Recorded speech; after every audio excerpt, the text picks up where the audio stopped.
ಆಗಿ ಆ ಥರ ಒಂದು ಸ್ಕೂಲ್ಗೆ ಅಡ್ಮಿಷನ್ ಆಗ್ತೀನಿ. ಫಸ್ಟ್ ಟೈಮ್ ಕೋ ಎಜುಕೇಷನ್ ನನಗೆ. ನಾನು ಓದಿದ್ದೆಲ್ಲ ಗರ್ಲ್ಸ್ ಸ್ಕೂಲ್. ಓ ಓಕೆ. ಫಸ್ಟ್ ಡೇ ಕೂತಿದ್ದೀನಿ ಕ್ಲಾಸಲ್ಲಿ, ಪಕ್ಕ ನೋಡಿದ್ರೆ ಪಕ್ಕದ ಬೆಂಚಲ್ಲಿ ಫುಲ್ಲು ಹುಡುಗರು. ಹಿಂಗೆ ರಿಯಾಕ್ಟೇ ಮಾಡೋಕ್ಕಾಗ್ತಾ ಇಲ್ಲ, ಹಿಂಗೆ ಮಾತಾಡಬೇಕು ಅಂತ ಗೊತ್ತಿಲ್ವಲ್ಲ ಹುಡುಗರ ಹತ್ರ. I am okay with girls, ಮಾತಾಡೋಕೆ ಓಕೆ. ಸಡನ್ನಾಗಿ ಕೋ ಎಜುಕೇಷನ್ಗೆ ಹಾಕಿದ್ರೆ, ಚಿಕ್ಕ ವಯಸ್ಸಿಂದ ಕೋ ಎಜುಕೇಷನ್ ಇದ್ರೆ ಪರವಾಗಿಲ್ಲ, ಸಡನ್ನಾಗಿ 10th ಸ್ಟ್ಯಾಂಡರ್ಡ್ ಬಂದರೆ co education. I am like this awkward moment started. And after few days I got a very good friends ಅಲ್ಲೂ ನನಗೆ. ನಂತರನೇ ಬಿಷಪ್ ಕಾಟನ್ಸ್ ಇಂದ ಕೆಥೆಡ್ರಲ್ಸ್ ಇಂದೆಲ್ಲ ಫುಲ್ ಡಿಬಾರ್ ಸ್ಟೂಡೆಂಟ್ಸೇ ಬಂದಿದ್ದು. So we made up like ಇದೊಂದು ಗ್ಯಾಂಗು ಸಖತ್ತು ತರಲೇ ಇದ್ದಾರೆ, ಇವ್ರು ಓದ್ತಾರೋಲ್ಲ ಜೊತೆಗೆ ಹಾಕಿದ್ರೆ ಅಂತ ಬೇರೆ ಬೇರೆ ಸೆಕ್ಷನ್ ಕೂಡ ಹಾಕಿದ್ದು ಇದೆ. Oh God. So that is when I think we scored a very good number. I still tell my family and my friends, ನಂತರ SSLC ಅಲ್ಲಿ you cannot score. I scored Gale number 333. Oh. ಗೊತ್ತಾ? I got that number 333. ಯಾವ rank student ತೆಗಿಯೋಕ್ಕಾಗಲ್ಲ ಆ ಥರ ಅಂತ. Because whatever I got ಅಲ್ವಾ, I was very happy with it. ನನಗೆ ಇಷ್ಟೇ ಬೇಕು ಅಷ್ಟೇ ಬೇಕು ಅಂತ ನನ್ನ ಲೈಫಲ್ಲಿ ನಾನು ಯಾವತ್ತೂ ಆ ಒಂದು ಟಾರ್ಗೆಟ್ ಇರಲಿಲ್ಲ. ಅದಕ್ಕೆ ನನ್ನನ್ನು ಆ ಸ್ಕೂಲಿಂದ ತೆಗೆದುಬಿಟ್ಟು ಈ ಸ್ಕೂಲ್ಗೆ ಅಂತ ನಾನು ಹೋಗಿದ್ದು. ಆ್ಯಂಡ್ ನಾವು ಕಾಮಲ್ ಕಾನ್ವೆಂಟಲ್ಲಿ ಆ ಒಂದು ಐ ಥಿಂಕ್ ದಟ್ ಮೆಮೊರೀಸ್, ಆ ಒಂದು ಸ್ಕೂಲ್ ಟೀಚರ್ಸ್ ನನ್ನನ್ನು ತಿದ್ದಿದ್ದಾಗಿರ್ಬೋದು, ಆ ಪ್ರಿನ್ಸಿಪಲ್ ನನ್ನನ್ನು ತಿದ್ದಿದ್ದಾಗಿರ್ಬೋದು, ಮಹಿಳಾ ಸೇವಾ ಸಮಾಜದಲ್ಲಿ ನನಗೆ ಸೀಟ್ ಕೊಟ್ಟಿರೋಂಥ ಪ್ರತಿಯೊಬ್ಬರಾಗಿರ್ಬೋದು, I think that in all place a very important role ಇವಾಗ ನನ್ನ ಲೈಫಲ್ಲಿ. ಅದೆಲ್ಲ ಅವತ್ತು our school ಅವರು do they remember you that because challenge ಮಾಡಿ ಇಲ್ಲಿಂದ ಬೇರೆ ಸ್ಕೂಲಿಗೆ ಹೋಗಿ and today she plays nationals you ಅಂತ. will be very happy to hear this. ನನ್ನನ್ನು ಚೀಫ್ ಗೆಸ್ಟ್ ಆಗಿ ಕರೆದಿದ್ದು. Amazing. That's the achievement. ಸ್ಕೂಲಿಂದ ತೆಗೆದವರು ನಿನ್ನನ್ನು ಅಲ್ಲಿಗೆ asking you to come as a chief guest is really a good achievement ಅಲ್ವಾ? How proud do you feel at that moment? ನನಗಿಂತ ನನ್ನ ತಂದೆ ತಾಯಿ ಖುಷಿ ನನಗೆ ತುಂಬ That's ಇಂಪಾರ್ಟೆಂಟ್. nice. ಏನಕ್ಕಂದರೆ ನಾನಿವತ್ತು ಕ್ಷಣಿಕ ನಾನೊಂದು ಖುಷಿ ಪಡಬೇಕು ಅಂತ ಅಂದ್ಕೊಂಡಿರೋದು ಕ್ಷಣಿಕ.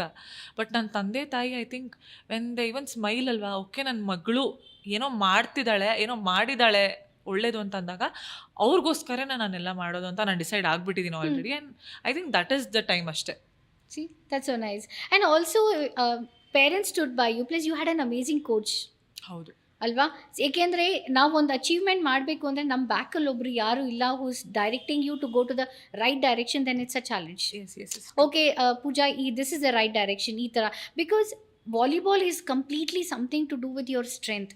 It is just not only focusing, right? It is about how you are building your physical strength also, your focus, and that is more important. So I'm sure your mom must have been giving you, ensuring that proper nutrition goes on a way, and then your dad must be giving you lot of mental energy, and adding up to that is your your mentor who is actually guiding you into that sports ali, saying that this is how the techniques it needs to be used and all those things, because it is not easy for an individual unless and until emotionally and physically you need to be strong. I'm sure all these three must be really playing a strong role in your in this career alva. See, let me tell you ma'am, this was a very important and a very good question from your end. ಆಯ್ತಾ? you are very right. ನನಗೆ ನನ್ನ coach starting ಹೇಳ್ಕೊಟ್ಟಿರೋಂಥ Aslam Pasha sir ಇಂದ ಹಿಡಿದು ನನ್ನ ಕೊನೆ coach ಇವಾಗೇನು ನಾನು ಪ್ರಾಕ್ಟೀಸ್ ಮಾಡ್ತಿದ್ದೀನಿ, ನನಗೆ ವಾಲಿಬಾಲ್ ಅಂತ ಹೇಳ್ಕೊಡ್ತಿದ್ದಾರೆ, ಅವ್ರವ್ರಿಗೂ ತುಂಬ ಇಂಪಾರ್ಟೆಂಟ್ ಇದ್ದಾರೆ. ಆ ಒಂದು ಲೈನ್ ಆಫ್ ಕೋಚಸ್ ನನ್ನ ಲೈಫಲ್ಲಿ ನಾನು ಯಾವತ್ತೂ ಮರೆಯೋಕ್ಕಾಗೋದೇ ಇಲ್ಲ. ತುಂಬ ಜನ ಇದ್ದಾರೆ ಕರೆಕ್ಟಾಗಿ, ಅಂದರೆ ಅಷ್ಟೊಂದು ಅಂತಲ್ಲ, but 9 members who have helped me out in this journey, they are very important. ಅವರಿಂದ ಇವತ್ತು ನಾನು ವಾಲಿಬಾಲಲ್ಲಿ, ಬಿಕಾಸ್ ಅವತ್ತು ನಾನು ವಾಲಿಬಾಲ್ ಮಿಸ್ಟೇಕ್ ಮಾಡ್ತಿದ್ದೀನಿ, ನಿನ್ನ ಕರೆಕ್ಟ್ ಮಾಡ್ಬೋದು ಅಂತ ವಾಲಿಬಾಲ್ ಹೇಳ್ಕೊಟ್ಟಿದ್ದು ಗುರು ಒಬ್ಬರಾದರೆ, ನನಗೆ ಆ ಒಂದು ಜರ್ನಿಯಲ್ಲಿ ನಿನ್ನ ಒಂದು ಟೆಕ್ನಿಕ್ ರಾಂಗ್ ಇದೆ ಅಂತ ಟೆಕ್ನಿಕ್ ಚೇಂಜ್ ಮಾಡಿರೋವಂಥ ವ್ಯಕ್ತಿನೂ ಇದ್ದಾರೆ. ಅದಾದಮೇಲೆ ನನ್ನ ಸ್ಟ್ರೆಂತ್ನಿಂಗ್ ಕೋಚ್ ಕೂಡ ಇದ್ದಾರೆ. ಅದಾದಮೇಲೆ ನನ್ನ ಲೈಫಲ್ಲಿ ಯಾವ ಪ್ರಾಸ್ಪೆಕ್ಟಿವಲ್ಲಿ ನೋಡಬೇಕು ಅಂತ ಹೇಳ್ಕೊಟ್ಟಿರೋ ಕೋಚ್ ಕೂಡ ಇದ್ದಾರೆ. ಲೈಫ್ನ ಫೇಸ್ ಹೆಂಗೆ ಮಾಡಬೇಕು ಮುಂದಕ್ಕೆ ನೀನು ಅನ್ನೋ ಕೋಚ್ ಕೂಡ ಇದ್ದಾರೆ. So this is very important. ನನ್ನ ತಂದೆ ತಾಯಿ ನೀವು ಹೇಳ್ದಂಗೆ they were very orthodox. Initial ಡೇಸಲ್ಲಿ ತುಂಬ ಆರ್ಥೋಡಾಕ್ಸ್ ಆಗಿದ್ರು. One day what happened, one situation ಬರುತ್ತೆ ನಮ್ಮ ಲೈಫಲ್ಲಿ. ಸೊ 10th ಪಾಸ್ ಔಟ್ ಆಗೋಗ್ತೀನಿ ನಾನು. ಪಾಸ್ ಆದಮೇಲೆ I have to go to the college. So I get into Christ University. Hmm. Okay, so there the environment says a lot of things True. to you, Hmm. because that is our own, that vibe is completely different. That is a place where you will actually start learning how your environment is, how you tend to react, how you start to live, and all that. And ನಿಜ ಹೇಳಬೇಕು ಅಂದ್ರೆ that is when I started learning my actual way of dressing Mm-hmm. and the way of gelling with people. And I think that was a major part in I think the Christ. environment changed a Yes, bit. I told my Evolvement. parents also. See, when this is the actual thing, okay, this is the actual college thing, so you need to change your mindset as well. Hmm. So that is how my parents also started becoming friendly. I think more than you believed, your surroundings believed you more. And that's the inspiration actually helped you to believe in yourself. ಅಪ್ಪ ಅಮ್ಮ ಆಗಲಿ ನಿನ್ನ coaches ಆಗಲಿ they knew that you had that potential. But ನಾವೇ ನಮ್ಮ okay ನಂದು ಇದು energy ಇದು ದಿಸ್ ಇಸ್ ಮೈ ಏನೋ ಕಪ್ ಆಫ್ ಟೀ, ಇಲ್ಲ ಇದು ನನ್ನ ಟ್ಯಾಲೆಂಟ್ ಅನ್ನೋದು ನಮಗೆ ಯಾವಾಗಲೂ ಗೊತ್ತಿಲ್ಲ. ಒಬ್ರು ಹೇಳಿದಾಗ ಒಬ್ರು ಐಡೆಂಟಿಫೈ ಮಾಡಿದಾಗ then you know okay fine, oh really did I really do this, ನಂಗೆ ನಿಜವಾಗ್ಲೂ ಅದಿರುತ್ತೆ. That is when you start analysing this is self belief ಕೆಲವ್ರಿಗೆ. How was yours with you? I think when you asked me this question, I was just imagining that really, did I really believe in myself? It's like totally no. I really didn't believe in myself because that was the initial days, I feel.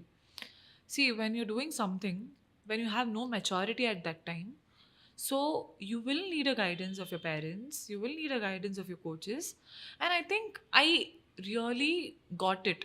ಇವಾಗ ಒಬ್ಬರು ನಿಮ್ಮನ್ನ ಆ ಒಂದು ಏಜಲ್ಲಿ, certain ಏಜಲ್ಲಿ ನಿಮಗೆ I think in the age of 13-14 ನೀವೇ ನಿಮ್ಮ ಖುದ್ದಾಗಿ ನಿಮಗೆ ಸೆಲ್ಫ್ ಕಾನ್ಫಿಡೆನ್ಸ್ ಇದೆ ಅಂತ ಹೇಳೋದು ಅದು ನನ್ನ ಪ್ರಕಾರ ಸುಳ್ಳು. ಬಟ್ ನನಗೆ ಒಂದೇ ಒಂದು ನನ್ನ ಮೈಂಡಲ್ಲಿ ಏನಿತ್ತು ಅವಾಗ ಅಂದರೆ, ಐ ಥಿಂಕ್ ನೀನು ಮಾಡಲೇಬೇಕಿದನ್ನು ಅನ್ನೋದೊಂದಿತ್ತು ಅಷ್ಟೇ.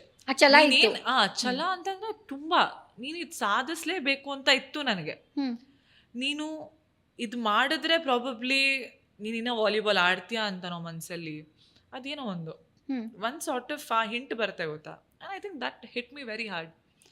Okay, so talking about my parents, I think I told you my parents were like initial orthodox ಥರ ಇದ್ರು ಅವರು.